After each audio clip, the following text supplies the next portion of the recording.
Qish yaqinlashayotganini bilish uchun kalendar shart emas. Bema'ni reklamalar tugab, hamma yoqni ming dardga davo bo'ladigan dorilar reklamasi bosib ketganini bilsangiz bo'ladi.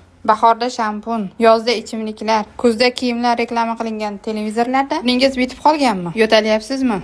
Qo'shningiz bilan gaplashishni istamaysizmi? Kechki ovqatga nima pishirishni bilmayapsizmi? Unda cho'ntagingizni quritamiz firmasining ming dardga davo bo'ladigan dorisini tavsiya qilamiz degan reklamalar boshlanadi. Radio, televizor, gazeta, jurnallardan tashqari doktori kabinetiga borsangiz ham dorini reklamasi turgan bo'ladi. Ruchkasida ham dorini rasmi, devorda 3 ta plakatda dorini rasmi, suv ichadigan stakanni tagida ham dorini rasmi bo'ladi. Kasal bo'lib doktorga borsangiz, kiydirishni eshigini tagidan boshlashadi. Baxilani. Doktorga kirsangiz, o'zi qildirib nerv patologiga ko'rning. Yo'lovlaka kardiologga ham kirib chiqing. Aman tishim og'riyapti. Kasallikni o'tkazib yuborgansiz deb cho'ntagingizni operatsiya qilishadi. Qo'lingizga 3 burchak, 4 burchak shakllar bilan bitta qog'ozni to'ldirib beradi. Qidirib yurmasligingiz uchun bu dorilar qayerdan topilishini aytadi.